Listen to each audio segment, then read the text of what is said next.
Welcome everyone to Goodnight and Good Game, your source for geek news for the weeks that were. I'm your host James, and with me, as always, is my wonderful co-host Hector. Hello. And our fantastic producer John. It's me. This week on the show, we are going to be talking just about some of our favorite announcements from Gamescom. Before we start, don't forget that you can head over to goodnight.gg, where as a patron of our show, you can suggest topics for us to talk about. Also, as a patron, you get access to our off-week episodes. We've kicked off our Tales from the Crypt series watch. And by the way, it's only $1 to join our Patreon and get those episodes. All right, with all that out of the way, let's talk about our favorite announcements from Gamescom and the Future Game Show. Gamescom. All right, so we have a giant list in front of us. We can't talk about everything that was shown off at Gamescom, obviously. It was a wild show. We look forward to it every year. This next to Summer Games Fest, it's just been announcement after announcement. I'm going to have Hector kick us off because the thing that he wants to talk about is the thing that literally started the show. So, Hector, you can tell our audience a little bit about Silksong? Way back in the day, kiddies. I'm going to talk to you. We're going all the way back to the dear year of 2017. This is before the dark times, before the Empire. We had a wonderful Metroidvania release called Hollow Knight. And Hollow Knight was this epic, sprawling Metroidvania that demanded precision and accuracy, but was also rich and lush with diegetic storytelling and beautiful worlds full of really interesting creations everywhere you went, and there was a beautiful and sad story everywhere you looked, and sometimes things were happy and sometimes things were very cute. Probably still to this day the best Metroidvania ever made. Not my favorite. My favorite is Ori and the Will of the Wisp, but this is a very, very close second, and if gun to my head, I would say it's much better. Then, about 5 years ago, right around 2020, maybe 2019, they announced a sequel, Hollow Knight Silksong, starring one of the side characters from Hollow Knight, and then Team Cherry became incredibly quiet. Right up until Gamescom of this year, where they said, hey, we're going to have a demo, and everyone laughed and said, no, you won't. And then they said, hey, we're going to have a trailer, and everyone laughed and said, no, you won't, vaporware, not real. And then the first day of Gamescom shows up, and Jeff Keighley gets up on stage announcing what he would probably recognize as one of the biggest game announcements of his life, which is saying a lot. And he announces a new trailer for Hollow Knight Silksong, and it goes, and everyone claps, and everyone's like, yay, Silksong. And he says, in 2 days, we're going to have even more announcement. And then they do. And the announcement is that the game comes out in 2 weeks. Not in December, not May of next year, in 2 weeks. And the peasants rejoiced. And there was laughter and tears shed. And I'm pretty sure I saw someone rend their garments, there at Gamescom. So you're ready to believe. I've been a believer for a long time.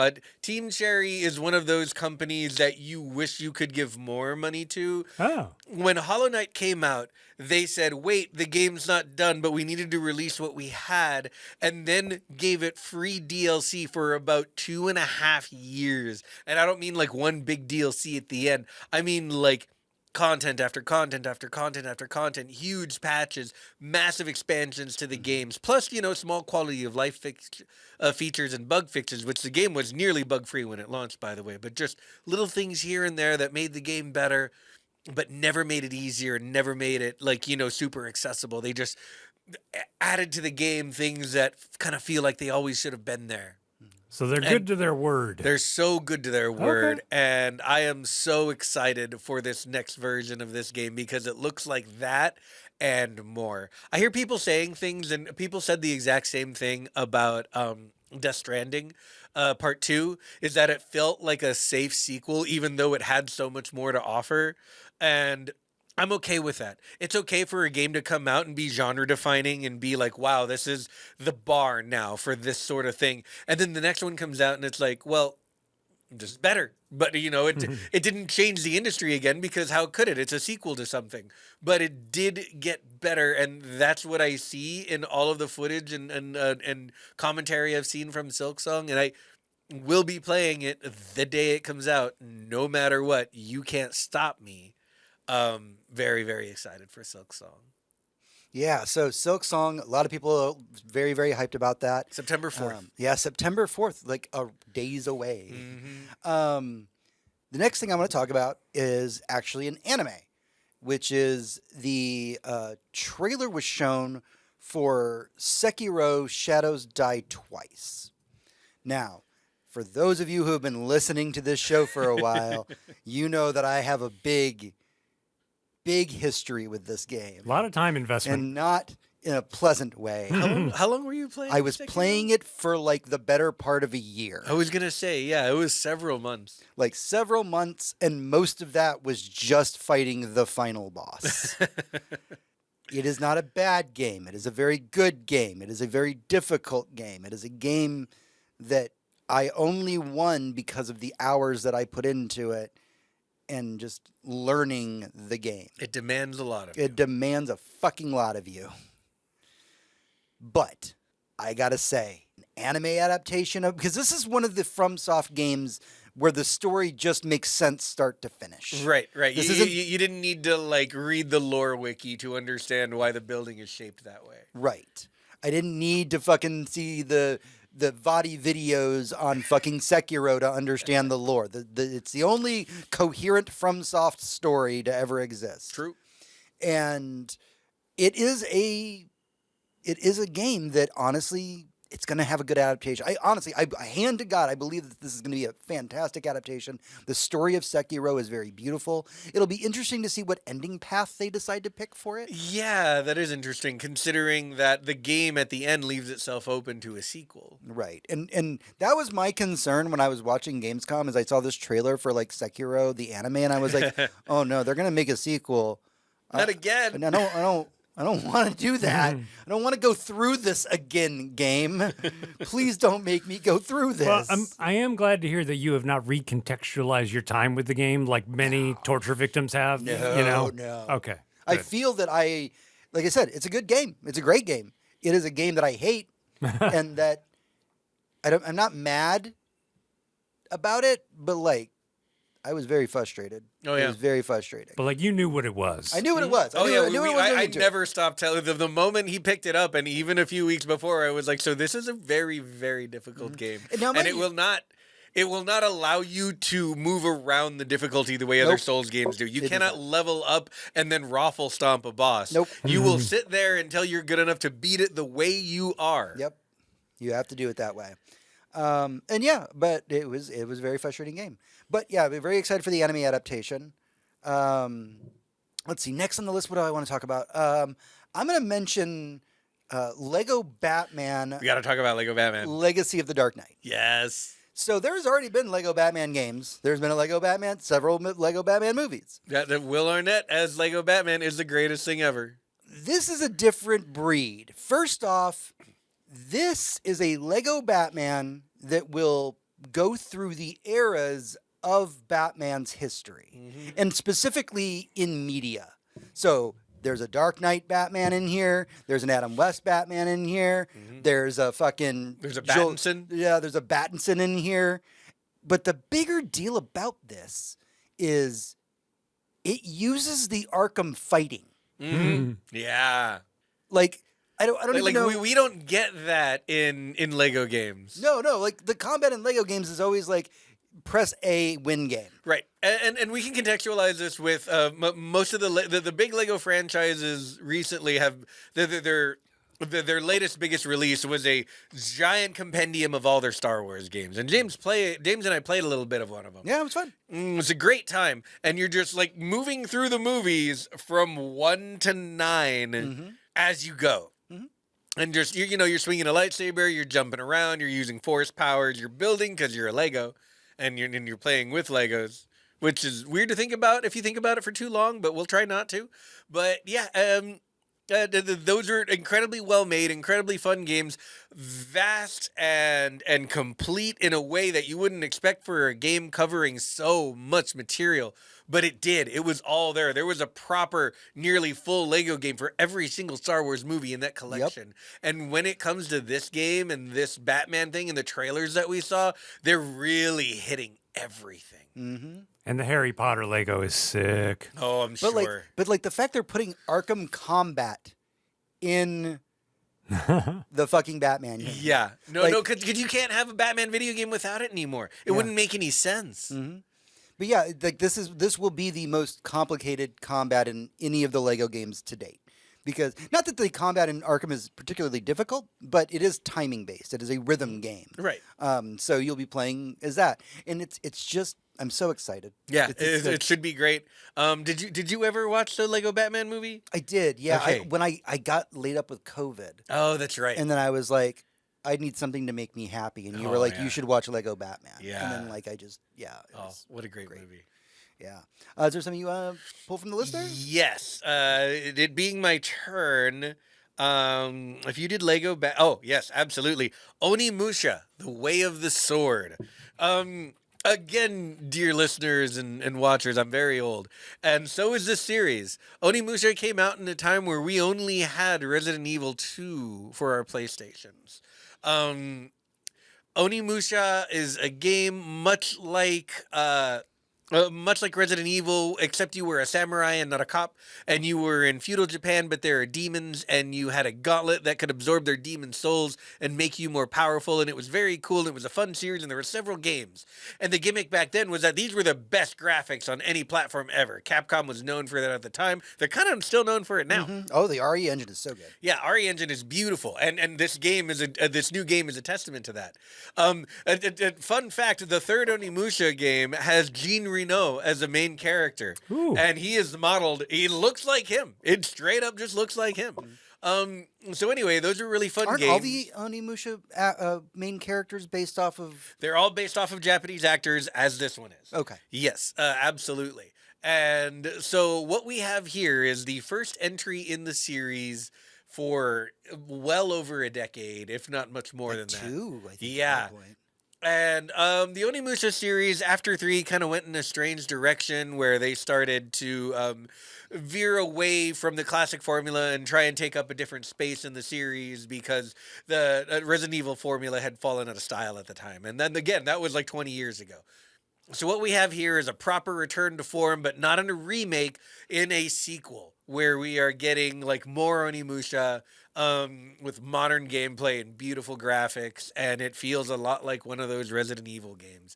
I am very, very much looking forward to this because it seems super cool, and between this and the Sekiro anime and Ghost of Yote coming out in early October, samurai game fans are eating fucking good this year, y'all. So enjoy it. Very true.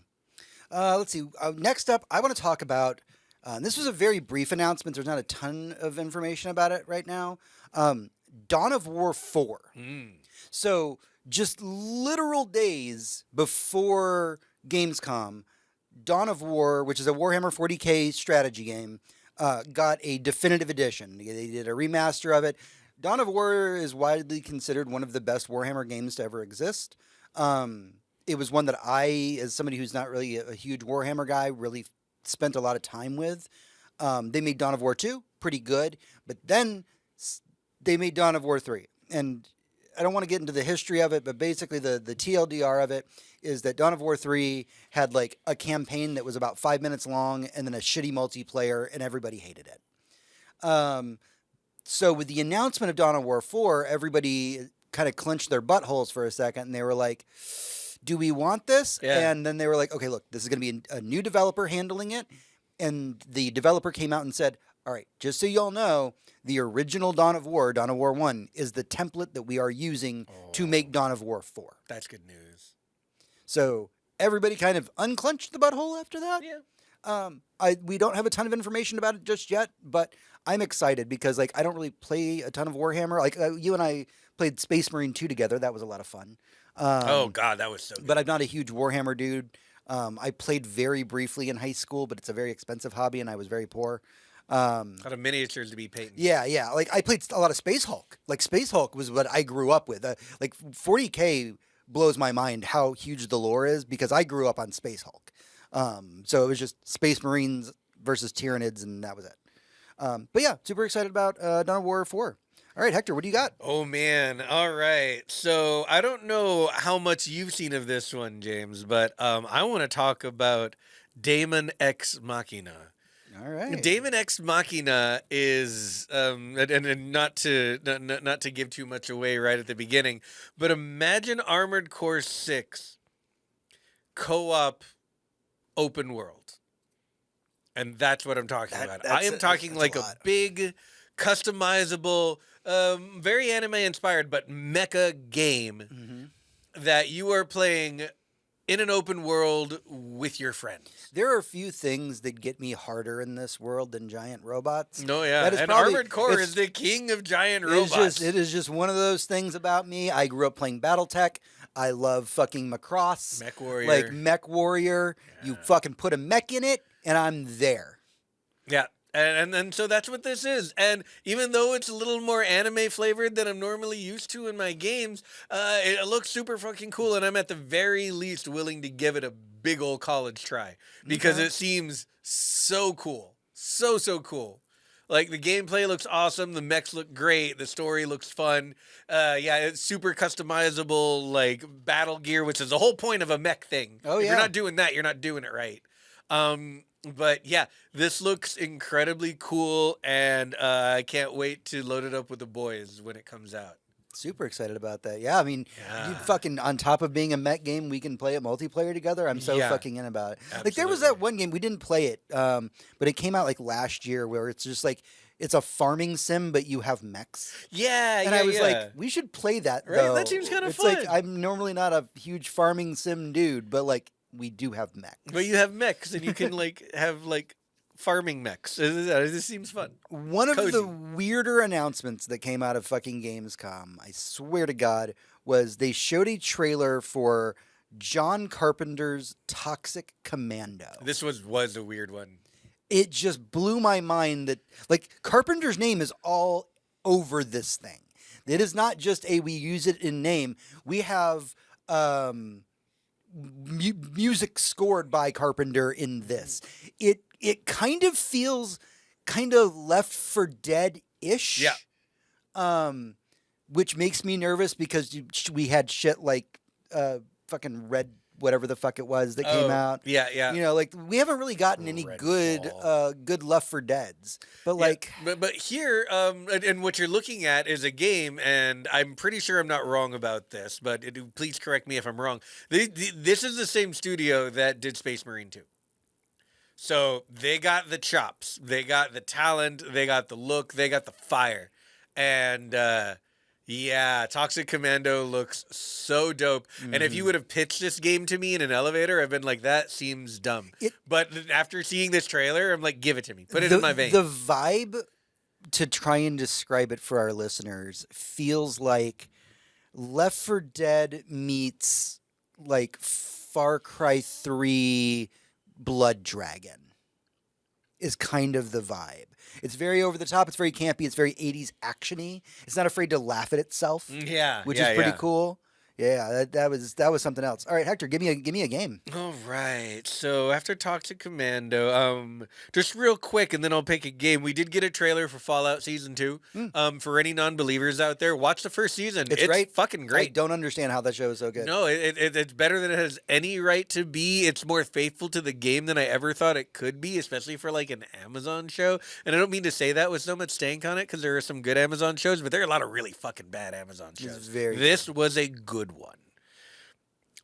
So let's see. Game. I'm going through the list. Of course, Ninja Gaiden 4. Yeah, I never thought I'd see this. I was an OG, and I don't mean OG, but I do mean OG. I had Ninja Gaiden for the NES as a wee baby Hector, and that was a very difficult but fun game. Might be why I like Souls-like so much. But right around the original Xbox era, we got a Ninja Gaiden game that was fully 3D and just tough as nails and really, really fun. And I spent a whole bunch of time yelling at my TV trying to conquer that game. Devil May Cry 3 level of hard. Oh, yeah. It is too hard, like straight up too hard. And the second one was even more so, and I love the second one. And the third one was a bit of a departure. Here we have a return to that exact genre, that exact formula in the fourth game in the series. They're not remaking anything. There's no gimmicks at all. It's just, here's the fourth one. They just put out like a remaster on... Yeah. They remastered like the first couple of them. They really did, yeah, and they're all on Game Pass, and that's fun. But this is the next game, and man, does it look good! And it's got Platinum Games backing it, giving it that really good spectacle fighter juice, like from Bayonetta, back in the day. And this is very, very exciting. Honestly, Ninja Gaiden 4, like, yeah, I can't wait to play this. It's interesting how we're getting so many great remakes and redos lately, or just continuations of properties like this. Like we had a Shinobi game release this week or sometime this month, and apparently they nailed it. Yeah. And like it's just a great game based on the old series, and I love that. I love what's happening with these games lately. Mm-hmm. Yeah, Ninja Gaiden, by the way, is one of those series, and like I play some hard fucking games, but like I don't only play hard games. And Ninja Gaiden, I want to say it was probably the first one. I played through a good chunk of it. I got to some dinosaur that kicked my ass, and it makes sense in terms of the game when you get there. Mm-hmm. And I just stopped. I was like, this is too much. I found my threshold for punishment in a video game, and it's fucking Ninja Gaiden. Yeah. But I will watch the fuck out of other people play that game. If you ever want to have a really good time, you should look up a video on YouTube by Summoning Salt about the record of speed runs of the original Ninja Gaiden, because it is a trip.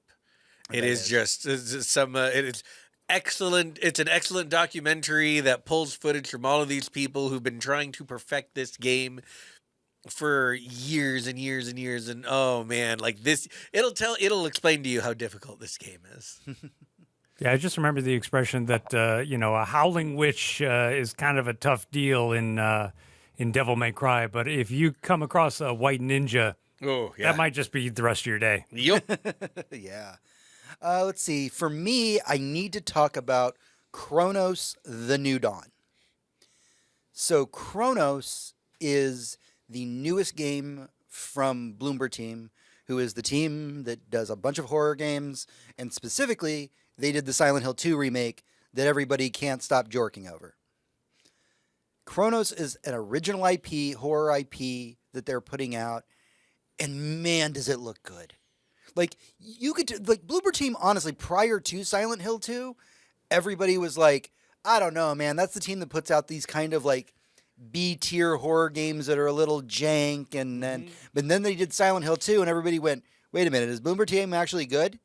And this shit looks like fucking Dead Space. It looks so good. It looks like Dead Space more than that shitty game that wanted to be Dead Space made by the people who made Dead Space. Oh yeah, fuck that game. Yeah, Callisto Protocol. Callisto Protocol. Yeah. What a sad state of affairs. This shit, Chronos: The New Dawn, looks so fucking good. Yeah. Like it is a fucking crack a drink and turn the lights off and just fucking go to town on this thing. Yeah. It is. I just can't stop being. This might be one of my most anticipated games that I saw a trailer for at Gamescom. I feel like people want to whisper Silent Hill 2. Are we allowed to whisper that? Everybody loves Silent Hill 2. Like, it's just they did a great job, and that was probably, I don't know, man, one of the hardest Silent Hills to adapt. And now we know the Bloober Team is doing one. And I said this, by the way, I fucking said it on this show. When Silent Hill 2 got successful, I said, everybody was like, oh, they're going to do Silent Hill 3 next? And I was like, no, they can't, because they have to do 1 for 3 to make sense. Mm-hmm. I know, because 3 was my first Silent Hill game, and I never understood that it was connected to the first one at the beginning. But yeah, Chronos: New Dawn, super excited about it. Hector. Hell yeah. I want to talk for a brief second about La Divina Comedia. With the what? Could you say that to the white Spanish person in the room? La Divina I was gonna say Comedia. fucking Mexican. is another take on the Divine Comedy, the same Oh God, that one. the same one that we got out of Dante's Inferno. We are doing, Dante's Inferno, a video game again. It seems like a really heavy combat kind of spooker again. With mostly focused on all like God of War style action and fighting your way through hell, with like weapons and stuff, and it looks cool. I'm not gonna say it's going to be great. There is a little bit of jank in feels a this little trailer. AA. It feels a little AA, but not in a bad. Some of the best games I've ever played have been AA, and it seems like it could be something great. But I am so here for the art style and for the setting. Like I love this idea, and I'll be watching this one's future with great interest. I was a very pretentious kid. Who read a lot because he wanted to be a fucking English teacher. And the Divine Comedy was one of my favorite things to read growing up. Oh yeah. And I remember when the very first the Dante's Inferno game came out, and I was like, "You're really gonna fucking adapt Inferno into a video game?" I never played it, but I've watched a lot of people play it, and it actually looks like it's kind of fun. It could be. This is another one of those instances. I was like, "Oh, we're doing it again." Okay, we're gonna do some Dante, and I'm fucking here for it, man. So yeah, that's super excited. Yeah. La Divina Comida, like that is fantastic. One of the things I want to briefly talk about, and I need to interject some news into this, instead of just talking about releases, is Vampire the Masquerade Bloodlines 2, which has had a very troubled development cycle, got a release date at Gamescom. It's like October 20th or something. I need to mention the news about it, though, and we'll come back to this a little bit later once we have more information, but there was a little bit of controversy with the announcement because the game's about to come out, and the developers, the Chinese room, said, like, here's the DLC roadmap for the game. But the bigger thing was that 2 of the vampire clans that are in the game, 2 of the 6, two of the 6, I want to say, were going to be day 1 DLC. And that would be the Toreador and the Lasombra. You've played Lasombra. I have. You have. The only time you have played Vampire, you played Lasombra. My favorite clan. Basically, they said day 1 DLC, and the internet was like, the fuck you are. Right. Everything's in limbo right now. They just did a mini announcement. They showed off more of the game yesterday, actually. But one of the things they said was, we are taking everybody's feedback, and we'll have an announcement in the upcoming days. Most likely what they're going to announce is that all the day 1 DLC will just be in the game. Yeah. That's the way that they will get right with everybody. Because the general consensus online was like, look, man, we don't mind your game having DLC, but day 1 DLC is bullshit. We as a society have moved past day 1 DLC. Right. And it's not just that. It's that it's like actual, like... These are character classes. These are character classes. This is, it's a lot to be missing from your ability to select things in the game right at the beginning. This feels like something out of like 2011. Yeah. So hopefully, they rethink their financial model and come up with a different way to get more than the $60 they're already going to get out of me. Right. And I've had that game sitting in my inventory for, I don't know, man. You got that? Yeah, I think I bought that for you in like 2020, maybe. Yeah, it was for my birthday. And you're like, here you go. Here you go. This comes out next year. Nope. Yeah. So yeah, Bloodlines 2, I am excited about it. I'm glad that they are going to reassess the whole DLC situation. Also, I get to play Lasombra on day 1. I'm so excited for that. Very excited. All right, Hector, what do you got for me? All right. Let's see. I have a couple of quick ones we can go through really fast just because I'd like to mention them. Sure. There was a trailer for The Outer Worlds 2. The original RPG, while I wanted to love it, I did not. I know, I did too, man. I was so excited. And I really wanted to love it. I was just not... Yeah, no, it didn't grab me. I quit like 5 or 6 hours in. This is the studio that did Fallout New Vegas. And right, so... right. But let's all like, we have to keep it, we got to keep it 100 with how many people who worked on our New Vegas are still with the studio and so on and so forth. Right. But, there's a lot of really creative minds, and you could tell that with the first game. This one seems like much more of that and more creative that, so I'm hoping this one scratches the itch that the first one doesn't. I really, really hope that. I wish this game nothing but goodwill, but I will wait for a aesthetic review. I love. Oh God, yeah, the aesthetic is fantastic. I loved the original. I played the original because of the aesthetic in the original. Yeah, the setting and the humor are all like right up my alley. It's just it's good. The second one, it was an announcement for an early access release date for Moonlighter 2. I think I've spoken about Moonlighter on this program before. It was a wonderful little indie where you play as a dungeon crawler at night, going through dungeons that exist next to your town and collecting loot and fighting things. But during the day, you take all those things you collected from the dungeon and you run a shop.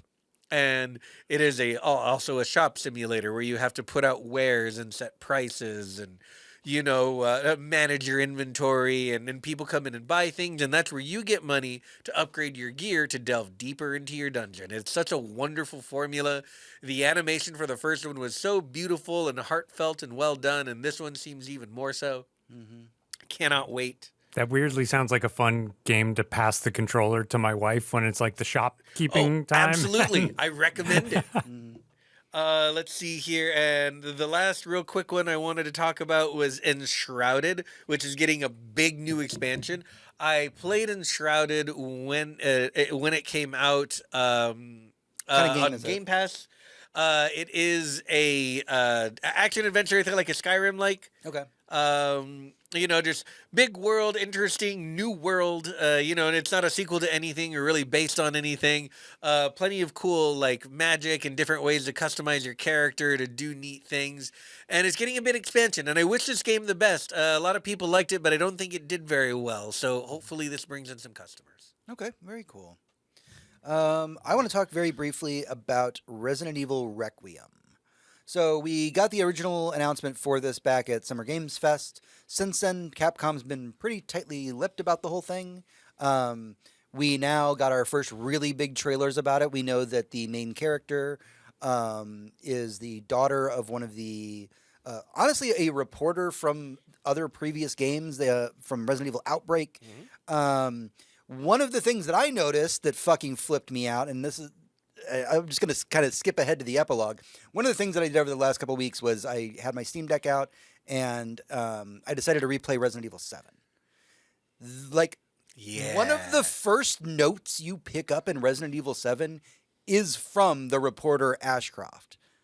So this does directly tie into not only the previous Resident Evil Outbreak titles, but again, there's a note or an article right at the forefront of Resident Evil 7 that I never paid attention or thought about the name before until I was replaying 7, and I'm like, oh, wait a second, holy fucking how deep does the lore of Resident Evil Requiem go?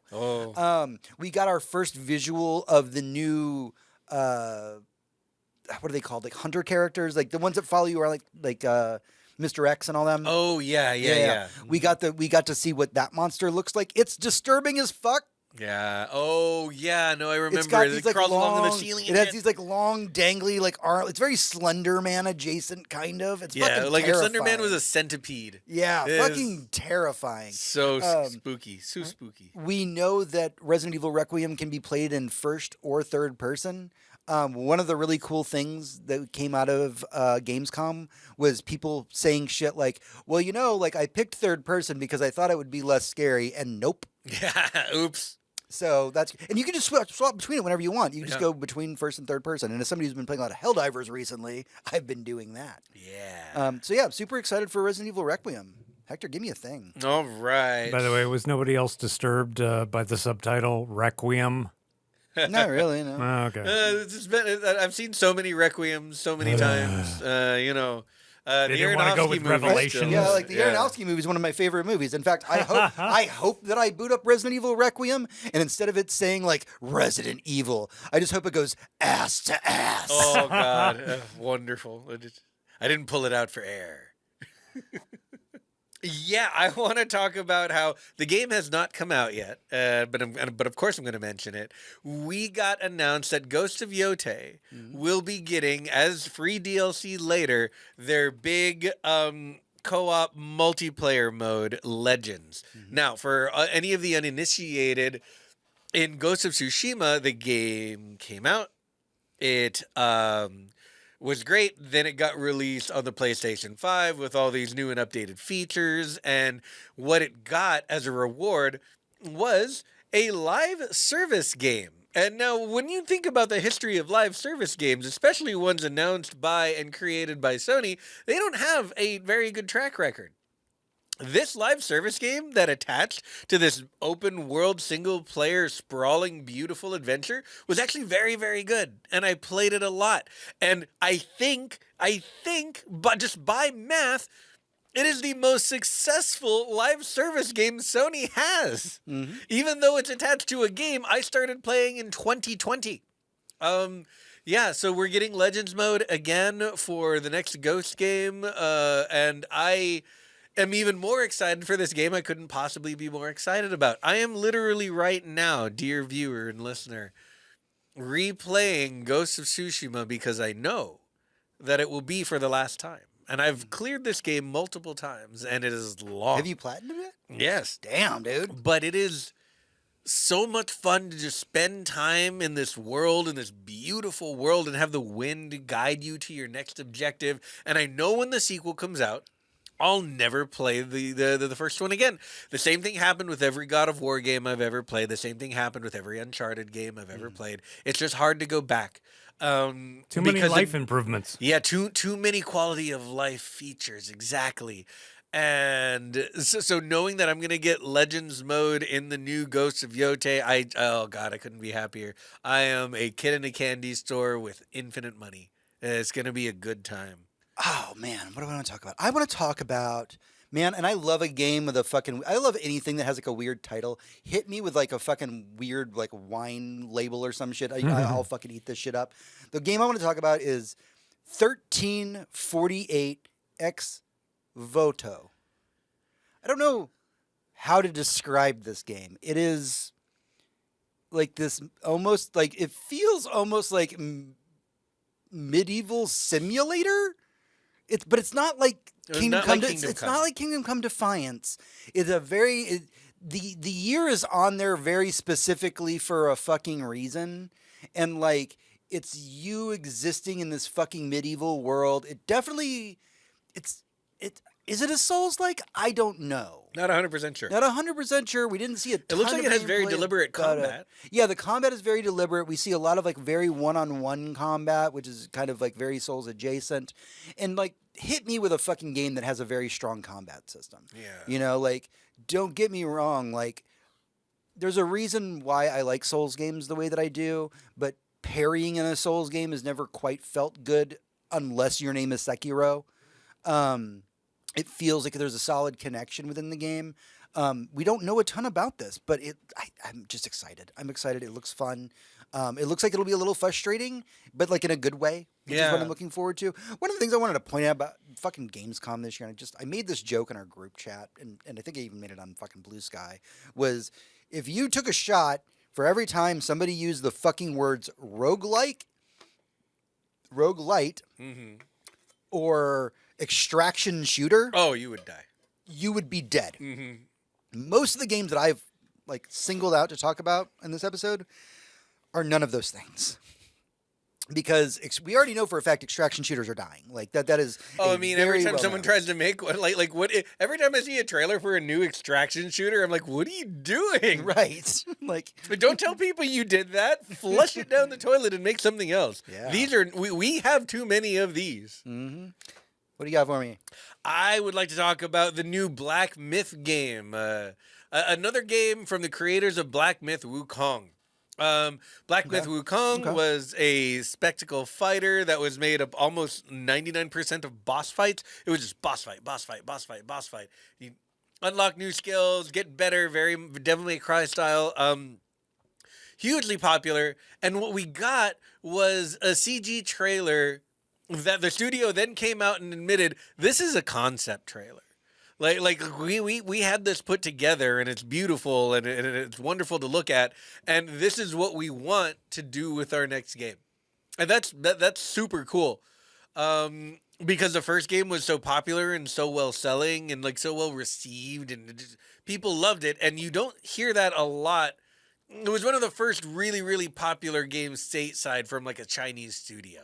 So watching them come out of the gate swinging like this is really, really cool. That's a lot of confidence to just show off what you plan to do for the next 3 or 4 years while you're making this game. So yeah, huge props to that studio. I want to talk about, and this is another one that's right around the corner from being released, Hell is Us. Yeah. So Hell is Us is being published by Nacon. It was built in Unreal Engine 5. It's a action adventure game. It is third person. Its entire concept is it's really big on its melee combat, and also just being kind of a game where you just explore a lot of the time. It is a fascinating looking game.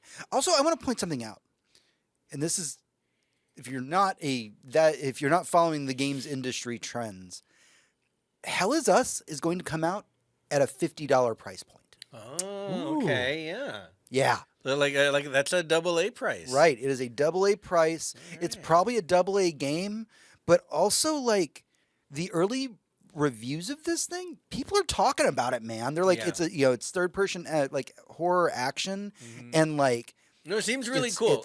All of the footage I've seen of the gameplay looks fantastic. It's it's like future tech, but Souls-like. It reminds me a lot of there was recently not very recently a Focus game that was all future based, but it was very much this is Dark Souls. We're doing a Dark Souls, and this reminded me of that a lot until I started really watching the trailers, and it became so much more than that, and very, very interesting. Yeah, I'm very much looking forward to this one. What do you have for me, Hector? Well, you highlighted it for you, but I'm going to make us both talk about it because I can't not mention this game.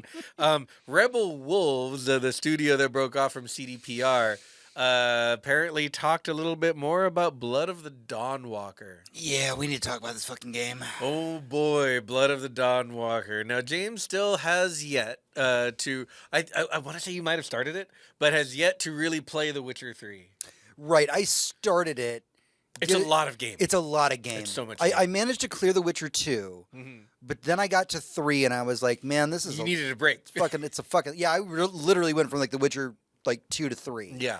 And I was like, this is too much game for me. Like, it's... Maybe now that I have a Steam Deck, like, I can like... Oh, I bet you it runs really well on the Steam Deck. Yeah, I could sit down and actually like play it. I'm always jealous of people who are super into The Witcher because like it's a universe that I'm fascinated by. Oh, it's just it's so much. It's lore rich, and every character has like eons of backstory and the backstory before that, and then it's so cool. And the section of the studio from CDPR that decided CDPR is too corporate, we need to take this more private, was like, yeah, let's make a game in the exact same way with like the love and the care and the the absolute adherence to like top of the line graphics and wonderfully told stories with like good acting and good writing and good voice acting, and we're gonna make it about vampires, and we're gonna make it about a daywalker, and we're gonna make everything as cool as fucking possible, because if you watch this trailer,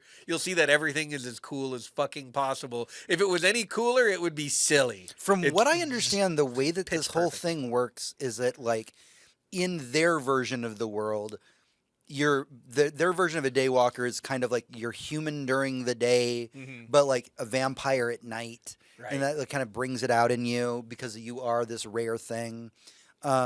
But also, like, the day and night cycle is very important.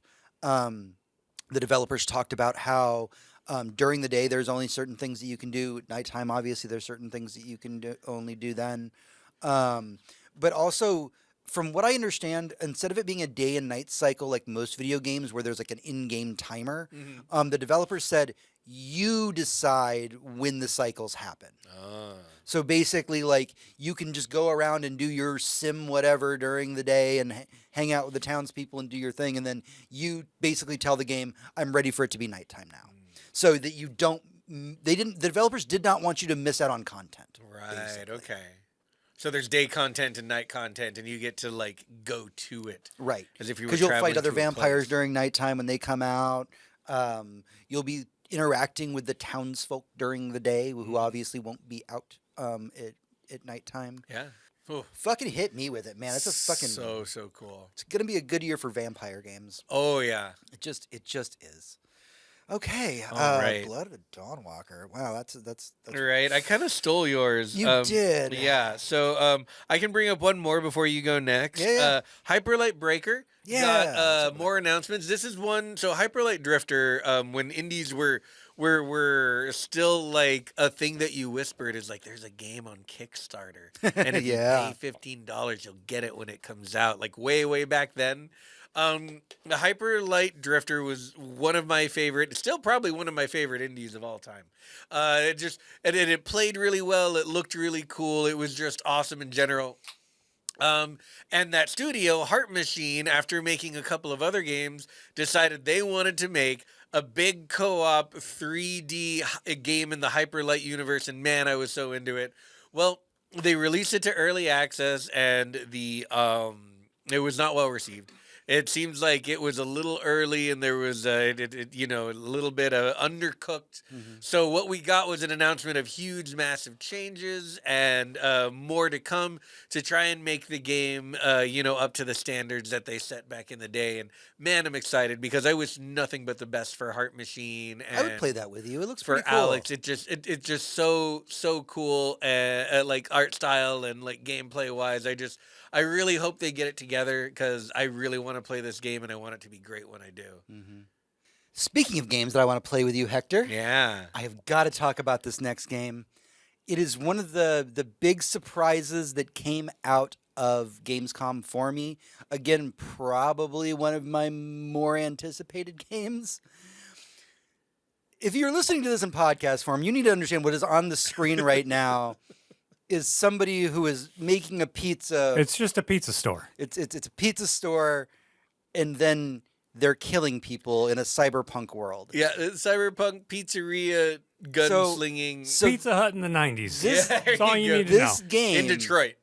This game is called Pizza Bandit. And the idea behind Pizza Bandit, kind of like the other one you were just talking about or a little bit earlier, where the you go down and like loot and then you sell your stuff. Oh yeah. In Pizza Bandit, your thing is that like there's a post-apocalypse going on and you run a pizzeria with your friends. It's like a 4-player co-op game. And then you go out on missions and you kill these hordes of zombies or whatever the fuck they are, it doesn't matter. And you collect resources that you then take back to your pizza place so that you can upgrade your pizza shop. There are dragons in this game. Man. And you make pizzas out of the things that you find, and you upgrade your guns, and you upgrade your pizza store. And I don't understand why nobody's talking about this game because Pizza Bandit. it's so fucking ridiculous. Because if someone said to me I'm making a game called Pizza Bandit, I was like, cool, little 2D side-scrolling, like sprite-based, and they're like, no, 3D Left 4 Dead style, like, FPS. Also, you make pizza with your friends. Yeah. And I mean, do not threaten me with a good time because you will Right. get some pizza. Right. What do you got for me, Hector? All right, let's see. After Hyperlight Breaker, I've actually, you know what? I'm going to give you one Oh, to yeah, talk give me one. about. I'm going to give you one to talk about, and that is going to be a roguelike. Honestly, this is Whoa. the one time we're going to talk about this. BPM Bit Crushed. Yeah. Okay. So BPM is a wonderful first-person shooter. I like it very, very much. And it is a game where you can only move to the song. You have to have the rhythm correct, and you can shoot and dodge and jump and dash and reload only on beat. If you are off beat, the action will not happen. And it was such a fun first-person shooter, and it was a roguelike. It is based on runs, and it was a very small game, a game where maybe after about 10 to 12 hours of unlocking things, I could pretty regularly just finish the game and keep doing run after run, and it was fun, but it was a small game.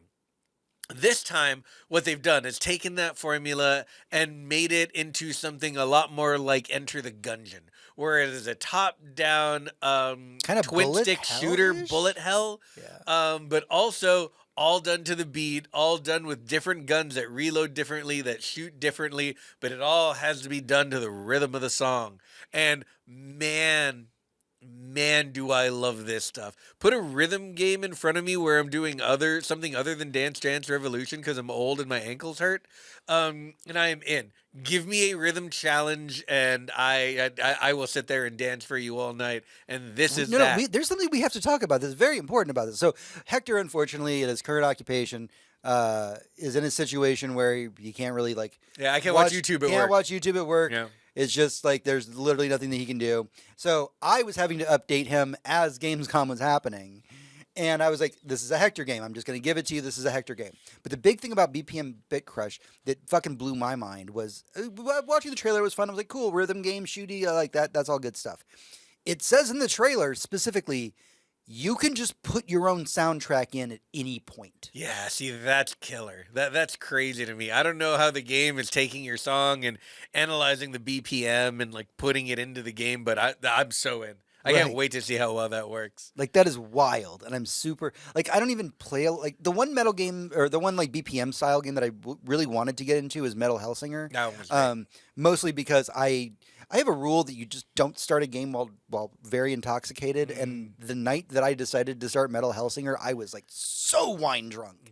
So then I just like never played it again because I was like, well, I didn't have a good time there. But I want to go back to it because it's every single symphonic metal band that I love did music for that game. Oh yeah, and, like there's a track at the end of that game with Serge Tankian doing the vocals. By the way, like that was a big fucking deal. Way post System of a Down, he came out and did that. Well, yeah, this was only a couple of years ago. Mm-hmm.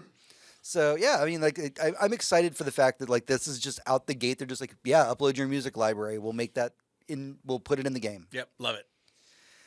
Oh, what do I want to talk about? I want to talk about Silent Hill F. Actually, is what I want to talk about next. I actually didn't have this highlighted. I apologize, John. Silent Hill F got a combat trailer over the course of Gamescom, and it's interesting because Silent Hill F is really going to define what the new era of Silent Hill is going to be. I think what we're going to have is we're going to have Silent Hill kind of in two different directions. One of them is going to be our remakes and remasters. At this point, helmed by Bloomberg team, we know that it's going to happen. If Silent Hill 1 is really great, they'll make 3. If 3 is great, I guarantee they'll probably go and remake 4. But Silent Hill F is going to be what we would consider the new era of Silent Hill. And one of the things that people were noticing about this game was it's not afraid to have combat in it. So first off, keep in mind this is a Silent Hill game. Yeah. It's not Resident Evil. It's not about guns and shooting. Right. This is a Silent Hill game that does not take place in Silent Hill. It is in Japan. I want to say it's like 1960s is when it takes place. We have our main character who is like high school girl. We're still learning a lot about it. They've kept a lot of things very close to the vest. But what we did get to see at Gamescom was what I would describe as a very competent combat engine. And the reason I say that is that if you're not familiar with the Silent Hill fandom, welcome to the club. It's really weird in here. We are into some weird shit. Yeah. But it's always been a point of contention within the Silent Hill community as to whether or not combat should feel good in a Silent Hill game. And there's the old school mentality of just like, well, they intentionally made the combat bad because it's a survival horror game. And then there's the other side of it that's just like, no, it was just that's just how it was done at the time. Doesn't mean that we have to stick with that. You know, there are ways to disempower the player that doesn't make the combat frustrating. And that's what we seem to be seeing with Silent Hill F. The combat is not bad in the way that in Silent Hill 2 remake. The combat was not bad. It was better than fucking Silent Hill 2 combat, let me tell you. Yeah. Like, Jesus fucking Christ, fucking beat me with a crowbar in the Silent Hill 2 combat. But the problem is pretentious Silent Hill fans like to be like, well, the combat intentionally has to be bad in Silent Hill, or it's just not scary. Bro, there are other ways to scare people, let me tell you. Let me clock a motherfucker with a lead pipe and feel good while doing it. That's all I'm asking. Oh, absolutely. And just for our listeners or non-musically inclined, just so you know, that Silent Hill F, while it is an F on the thing, that is not an F. Right. That is a musical symbol. Yes. That is a bass clef. Yes. Or that's the symbol of the F, which indicates just a series of notes that are lower than the rest around it, which is a very, very interesting theme for a Silent Hill game, and is absolutely drawing me in. And I really hope that there's kind of a musical theme or genre going on with this. So wait, I with this don't need to version? play Silent Hill E before playing Silent Hill F? Correct. No, you do not. Okay. In fact, if you ever play Silent Hill E, you will have to let me know because Right? Copy that. I'm curious to see what it would be like. Yep.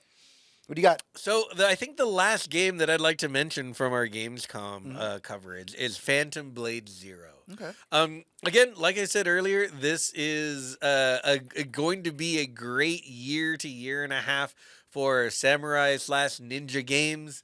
We're eating very, very well. This one seems so interesting because it doesn't have any pedigree at all. It doesn't have indie cred. It doesn't have AAA cred. It's not from an established franchise, and it's not from a studio that is like known for doing this sort of thing.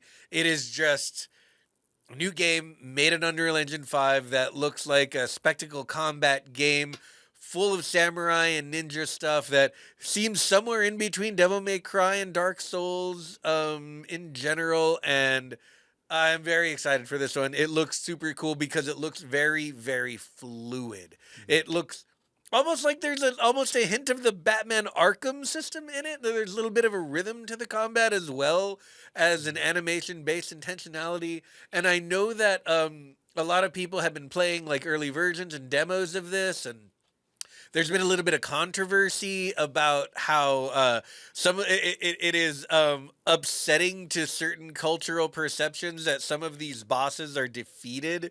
So the studio will go back and make them immortal, and then you can't beat the game, and then they go back and change it again. I don't know. I don't know entirely what's going on. I'd have to read much more deeply into it.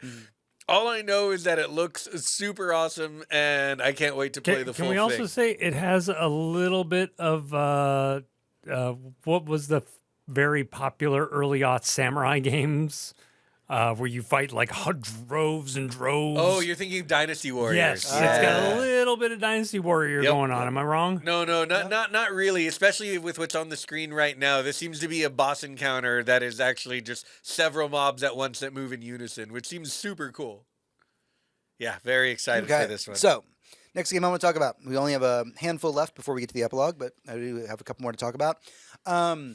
There is this thing that's really cool about video games where people who make games are people who play games.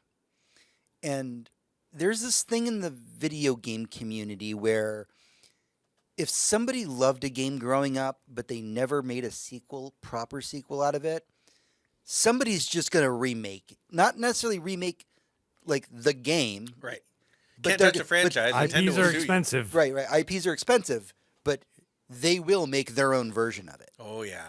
And that's what we see with this game called Wild Blue. Wild Blue is straight up just Star Fox. Yeah, Star Fox 64 specifically. Yeah, they just made Star Fox 64 and they were like, which was the best one. Do it.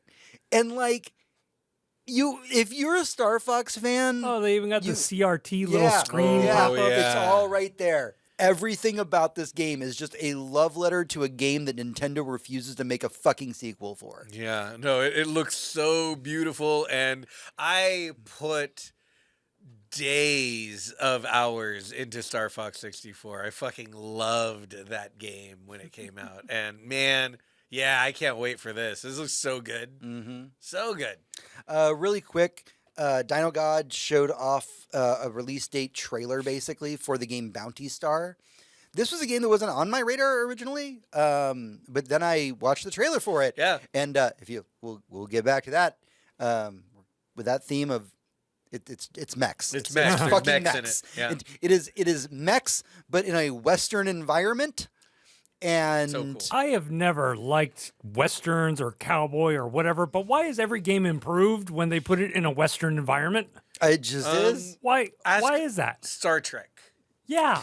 Yeah, Right? it's. I guess a space western is redundant, but like that's the idea, right? It's there's open frontier that needs to be explored, and there could be cool stuff out there. Best DLC for Borderlands 3. Oh yeah, absolutely. And everything that we know about Bounty Star is, again, it's a game where kind of like you run a farm and then occasionally you need to get in your mech and go take out bounties to get money to go keep improving your farm. Yeah, nope, sounds great. Yeah. And I don't know why this is so fucking appealing to me. I'm pretty sure millennials are horny for permaculture. Like our lives are so like capitalist pilled that it would be really nice to just like get up with the sun and feed your chickens and then like maybe go out and do some adventuring. In a giant robot. In a giant robot. Sounds like a good time. Why is Stardew Valley so popular? I don't know. Because it sounds like a great way to spend your day. Yeah, I've got a lot of friends of mine who love Slime Rancher. Yeah, and Slime they're just Rancher. like, yeah, it's great. I just get up and I work on my farm and I just go harvest my slimes and it's fucking great. Adventure Time is my vision for my future. Absolutely. The post-apocalypse. Yes. All right, a couple more, and then we can wrap it up and head into the epilogue. Next one I'm going to talk about is Pragmata. Yeah, I didn't think I was ever going to see this again. Yeah, so Pragmata is a new IP from Capcom. We saw a trailer for it a couple of years ago, and then it kind of vanished off the face of the planet.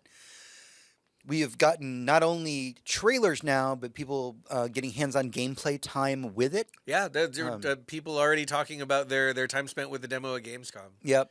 And the interesting aspect of this is that it is a third-person action shooter in which you are playing a dude kind of wearing a big power suit, and you've got this little girl on your back who her ability is that she's a net runner. She's a net runner. Yeah. She does hacking magic while you shoot robots, and she hacks them because you can't fight an ED-209 robot on your own, no matter what the armor you're wearing looks like. But if she can hack its legs off, you're going to have an easier time. Yeah, and so the challenge of the gameplay is, from what we're hearing, you deciding as the player when to engage with the gunplay and when to engage with the hacking. Mm-hmm. And the dodging. 'Cause you're Yeah, dodging. you were doing all of this. You were This dodging and shooting and hacking. Not turn-based. This is all happening like all at once, and you need to fucking figure out how to do it.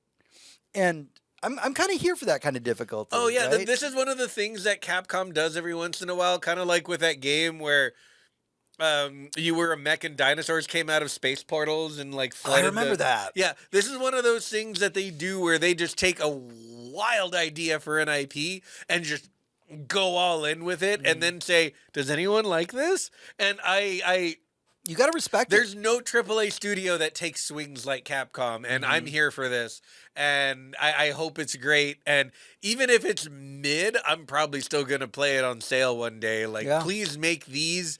It's so interesting that I can't stop myself from at least giving it a try. Yeah. And the trailer that we got a few years back was like very vague. It was just like the main character and then like the girl. Yeah, there was an astronaut with a little girl that he was hanging out with, Yep. and the moon was behind a portal, and they were in space. And I was like, what? And then the trailer was over, and we didn't see anything more about the game for like 4 years. But again, this is fucking RE Engine, y'all. Yeah, it's RE gorgeous. Engine is so beautiful. Like Yeah. it is one of like next to things like Unreal Engine 5. Yeah. Like it competes with Unreal Engine 5. Oh, absolutely. Like that is wild to me. That looks so good.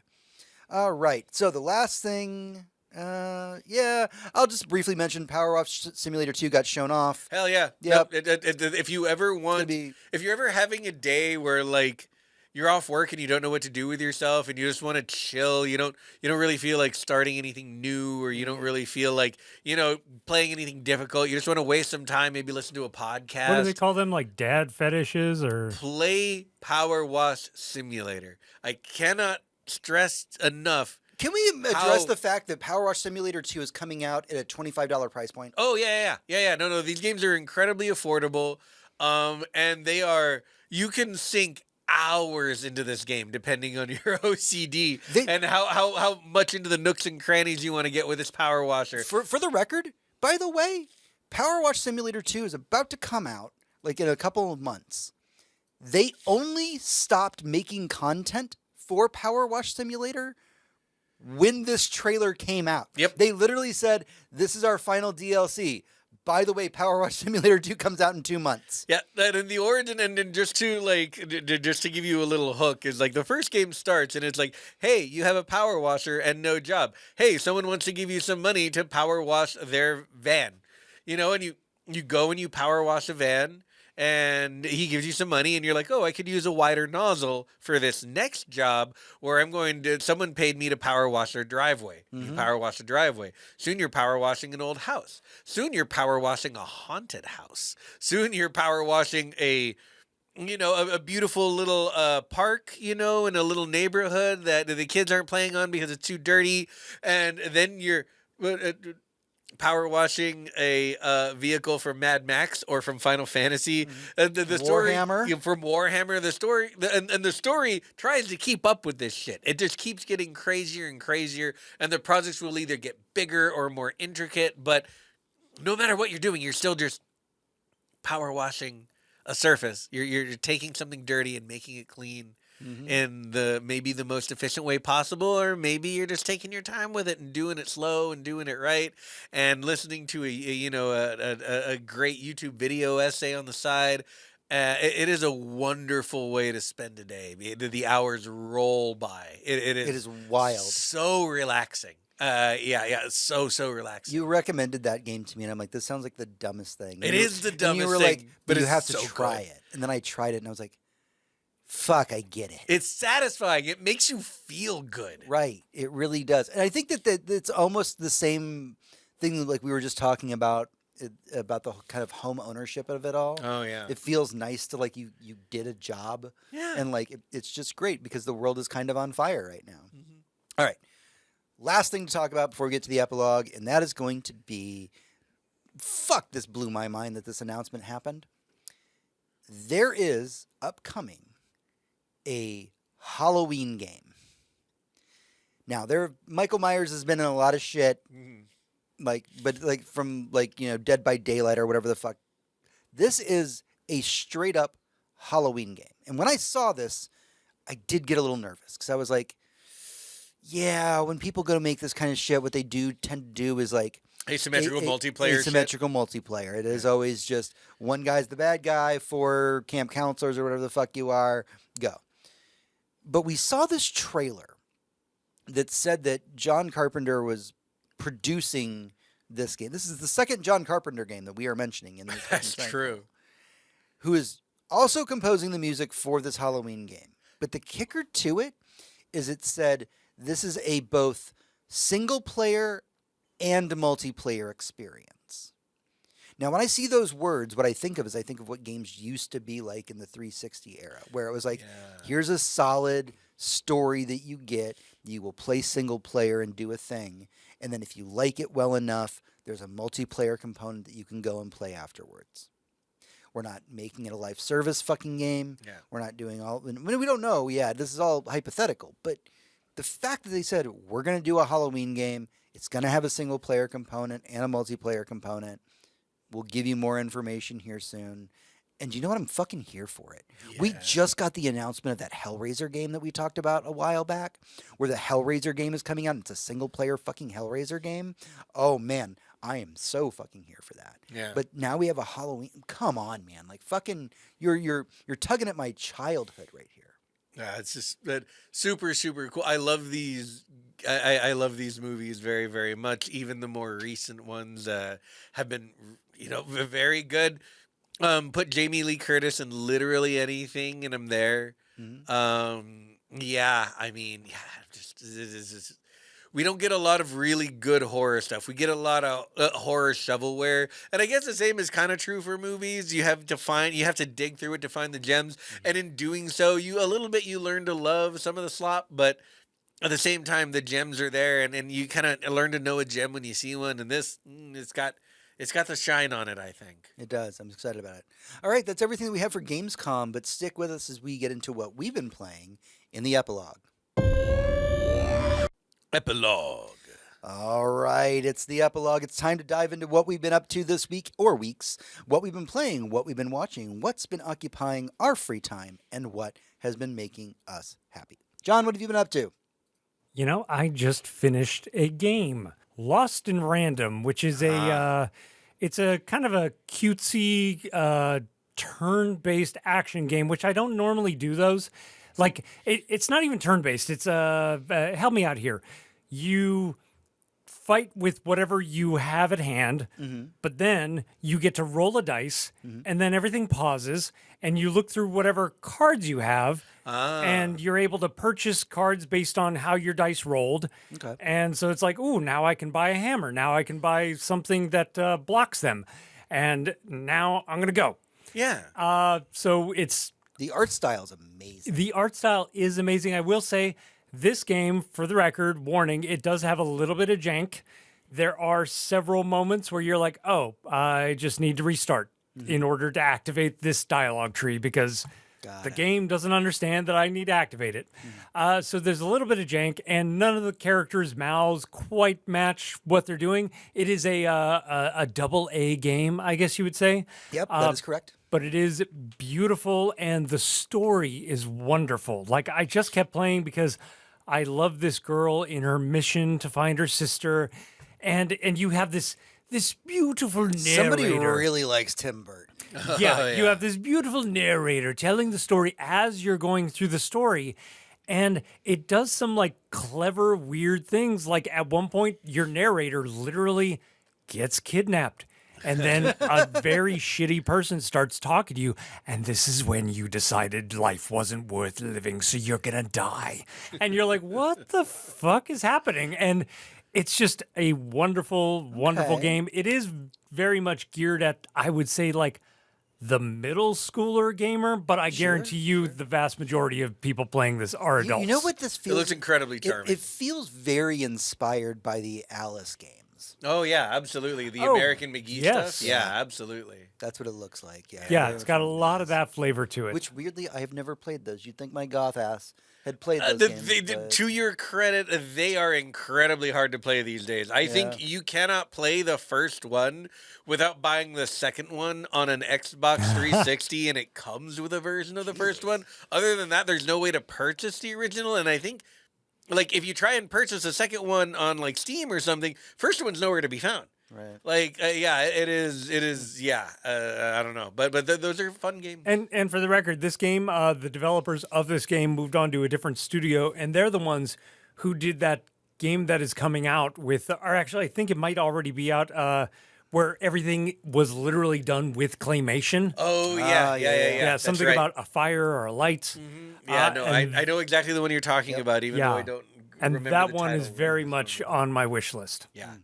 Beautiful looking stuff. And that game has wonderful art, too. All right. Let's see. As far as playing games, mostly I've been playing Rivals with the Boys and doing my replay through of Ghost of Tsushima. I did, dear viewer and listener, finally finish Expedition 33, Clair Obscur. Wow. We will do an entire thing about it. We will be doing an entire boss room. How many hours, if I'm allowed to pry? Maybe an entire episode. It actually is not that long of a game, but I went from working from home to not, so I lost about 10 hours of free time a week to traffic. So it's been hard to really throw a bunch of time into video games lately. So that one took me a lot longer to finish. But I want to say I finished it in about 35 to 40 hours. Did you cry a little bit? Yeah, a couple times. Probably at the end of every act. God, yeah, at the end of every fucking act. At least 3 times. Yeah. And probably once or twice more in between. Yep. What a fucking game. Which we will talk extensively and spoilery about at another time. Yep. Currently, like I said earlier, I'm doing my my final replay of Ghost of Tsushima because it's a wonderful game. If you've never played it, it's probably on Omega sale right now for your PlayStation. It is also on Steam. No one has any excuse not to play this game. A game so amazing that when it came out from Sucker Punch Studios, it was shown to a Japanese audience, and the reply from Japanese game makers is, fuck, we should have made this. That's how good this game is. Can't recommend it enough. Go play it, and maybe play a little bit of the multiplayer, and look forward to Ghost of Yotei in October. Other than that, we have paused for probably a good bit of time our watch of the James Bond movies, because we have 2 new television shows that we're watching currently. We are watching Alien Earth and Peacemaker Season 2. Both of which are just so fucking good. Just goddamn dynamite. Jesus like fuck. Peacemaker Season 2 surprised me in ways I didn't think it could. I thought it would just be more Peacemaker, which is great. Don't get me wrong. That is delicious fucking food. But Peacemaker Season 2 just came out of the gate swinging really hard in a different direction. It's like a happy but melancholy, and this one is like melancholy and like funny but not necessarily happy. I don't know how to talk about it yet because we've only seen 1 episode. I do know how to talk about Alien Earth because it's fucking high art. It is. It is so good. It is. How? How is this so good? The acting, the fucking soundtrack, the shots, the composition, the set design, the costume design, the story is so epically, beautifully gripping and moving and beautiful and often terrifying. And I didn't know you could do this with the Alien franchise. I knew I wanted it, but I didn't know it could be done. But it's Noah fucking Hawley, and he can do whatever he wants. Yep. And Legion is still one of my favorite shows of all time. Absolutely. Fargo, a very close second.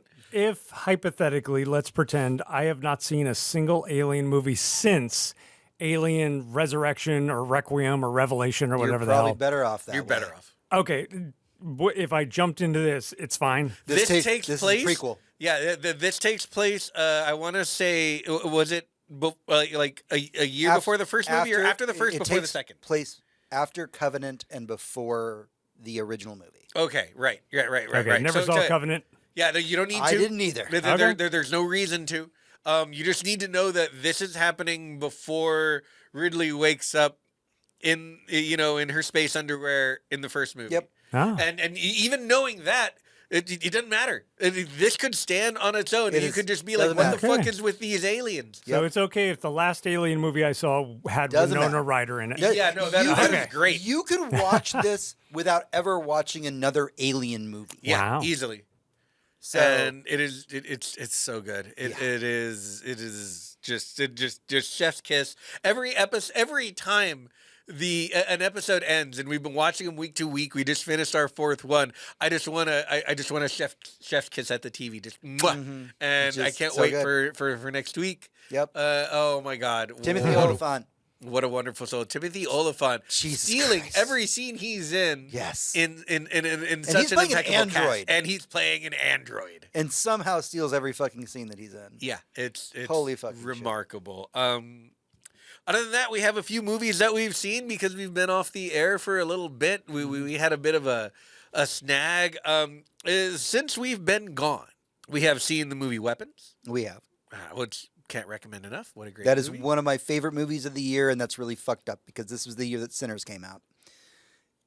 Weapons is that good. Weapons was so good. We've also seen Nobody 2. Yep. That was a lot of fun. I saw the first Nobody because I had never seen it. Yeah, you watched Nobody Wow. and then like Nobody 2 like 2 days later. Yep. Yeah, had a great time in both. You know, Bob Odenkirk can just do about anything. Yeah, Yeah. he can do a John Wick, and he Yeah. can have a good time. And Christopher Lloyd, a delight as always. Always. How is he still so good? Yeah, and the RZA just doing being- the RZA, just doing that thing. killing it. And last weekend we had to wipe off our seats after seeing Honey Don't. We did. Oh man. Cohen still got it. Still got it so good. No longer working as a brother duo. It is Ethan and I believe that's his wife, who is his partner in crime there, making Their second in a series of lesbian crime thrillers. The first one being Drive Away Dolls, which if you haven't seen, I need do to recommend. After Honey Down, I gotta fucking see it Yeah, now. and this one came out. We watched it literally like 5 days ago, and man, what a great time! Margaret Qualley and Aubrey Plaza just being so much fun while Margaret Qualley plays a detective in like sun-baked shit-ass California where there's a small Can we cult. point out that Chris Evans is the least exciting thing about this movie? Right? That's Chris what I'm Evans telling you right naked now. for most of the movie. Right, yeah. It's the Fucking least naked exciting. Chris Evans is like the least exciting thing in this movie. Yeah, and he's wonderful, by the way. Don't get me wrong, but like, Oh, he's always been so good with comedy. oh and god, just he this, has the perfect comedic timing. Yeah, just absolutely. And it's just, this movie is a laugh every minute. It is intriguing. It's got a good crime Charlie mystery. Day, for whatever reason, is great. Charlie Day is amazing. Aubrey Plaza steals the whole show from beginning to end with her character, and Margaret Qualley carries the movie just on her gorgeous shoulders, in her heels. Yeah. It's just every character is just filled with dialogue and character that gives you access to a backstory they're not even telling you. It's just a very, very well made, oh god, what a movie. And it's fun, and you can just watch it and move on with your life. It's not a series. It's not an anything. It has no connection at all to Drive Away Dolls. It's just another movie like this that they wanted to make, and I hope they make a third one. Everything has to be a trilogy, right? Yep, yeah. Make another one. All about it. With Margot Robbie. Yeah. Yeah, you heard it here first. Yeah, so that's most of what we've done. Of course, we were off the air for a few weeks. What happened back then was I actually went to a concert with my mom. We went up to Oklahoma to go see Queensryche play. Yeah. My mom was a young mom, and so we listened to a lot of the same music growing up, and hair metal was one of those. So going to see Queensryche live brought a tear to my eye. Like I got to fucking hear Silent Lucidity live with my mom, and it was the fucking coolest thing ever. Like you said, Rivals with the Boys, Resident Evil 7 replay on my Steam Deck. That's been great. Superman, I rewatched Superman. Oh yeah, I need to do that. I'm Yep. probably gonna do that tonight. Fucking do it. It's so good. It's even better the second time. We are the mighty crab joys. I have been playing Helldivers because this week the ODSTs, the Xbox players showed up, and I ran with with a good buddy of mine, Jonathan, who I LARP with, and him and I took newbies. We literally took newbies into our game, and we taught them the ropes and taught them because they were all excited. They were like, we've heard so much good about this game. Like, we just had randos show up, and we just showed them what Helldivers was about. And I have ODST armor, and I love it. And you just reinstalled it. So I did just reinstall it. I can't wait to boot it back up with y'all. And for any of the uninitiated, Helldivers 2 is a sequel to Helldivers. It is a 4-player co-op game where you play against impossible odds and swarms of aliens or robots or bugs, very much in the style of Starship Troopers, where it's all democracy, even though it's very obviously a fascist government that is just sacrificing troops willy-nilly to these alien worlds that we're conquering for some reason, probably for oil or whatever. But yeah, that's what we're doing. And we're all there like claiming democracy and high-fiving and doing headbutts and taking the biggest weapons in the world and just mowing down alien species for fun. It's a good time. It's such a good time. The game has come so far back from when you and I played it, because we played it during the launch. That's right. And we played it obsessively, and then we were like, we're done for a bit. And now there are cities. There's an entire new faction. The Illuminate have shown up. We were about to lose the war when the Xbox players joined. Yeah. Like, it is wild. So yeah, like fucking Helldivers 2. Get it. Like, it's so much fun. Do get it. Last thing that I just will very briefly mention was last night, I watched K-pop Demon Hunters. Yeah, finally.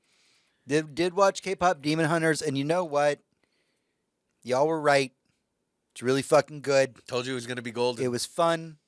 Apparently, the song that I liked the most in the movie is not the most popular song. Which one? I forget the name of it, but it's the one with where the young lady and the gentleman sing to each other. Yeah, that's a great one. That's my favorite fucking song. I want to say that one hit the chart. Free, at some point. thank you, Chad. Yeah, Free. Yeah, for whatever reason, like we were talking. I was watching it with a good friend in Discord, and I was like, "Oh God, I fucking love this song." And she was like, "Yeah, this is like the least popular song." Yeah, and I was like, "How? How is that?" Because it's not all bangers. The whole thing is bangers. Mine's not very popular either, but I like the song at the very end about my voice without the lies. This is what it sounds like, and like they all just like harmonize together while they like forgive each other. And oh God, what a movie! I love this movie. Everyone should watch it, and then watch it again, and then watch it 3 times. Like, yeah, I'm waiting for my wife to get back in town because we are going to watch this. You have to. If you're it's unfamiliar so much with fun. what is going on with this movie, just last week, this is a Netflix movie that got a theater release. And it's a sing-along. It's a sing-along, and every showing was sold out, and it was mostly adults. Yep. They're That's all how sold out. big this fucking movie is. And I was a little skeptical going into it. I'm like, I don't know if this is going to be for me. And then I watched it. I'm like, this movie's for everybody, though. Yeah. Yeah. The energy I've been hearing about around these shows feel like it's the fucking Eras tour. Yeah. It's insane. I like how popular this is, and I don't blame anyone. I heard an anecdote from a coworker who was at Coachella this year, and apparently there was a big drone light show, and she hadn't seen K-pop Demon Hunters yet, but they put drones up above the whole thing, and they made kind of the wavy pattern like you see in the movie, and the singer on stage is like, the hung moon is sealed, and the crowd went insane, and she's like, I don't know what anyone's talking about, but this is really cool. Then she went home and watched the movie and was like just crying, like, oh my God. Like, it's good stuff. Really, really good stuff. Yeah, do watch, if you have not seen K-pop Demon Hunters, do watch it. Oh, man. Literally, I was watching it, and like the big cat and the bird that's in the movie, I was like, that's just my 2 cats. Oh, like, yeah. Their personalities are literally my 2 cats. Yeah. Not to mention that, oh man, the one of the characters, the tough one, forgive me for not remembering her name, is wearing the best sweater of all time. It is by far the best sweater of all time. It's like a very long knee-length sweater, and it just looks like a teddy bear. Yeah. Like the whole sweater is just a teddy bear, and it's like, I want one. That looks so great. It looks so great. But yeah, that's probably my big recommendation for the week. Weapons, if you can get to the theater to see it, please go see Weapons. Go see Weapons. But K-pop Demon Hunter, wow, that was a movie, and we had a good time. Yeah. All right, well, that's everything that we have for the show this week. Don't forget that you can head over to goodnight.gg to become a patron of our show. You can head over to facebook.com/GNGGcast, where you can chat with us, as well as at GNGGcast on Twitter and goodnight.gg on Blue Sky to talk to me directly. But until next time, for Hector, this is James. And for James, this is Hector. And for you, this is me. Everyone, good night. And good game.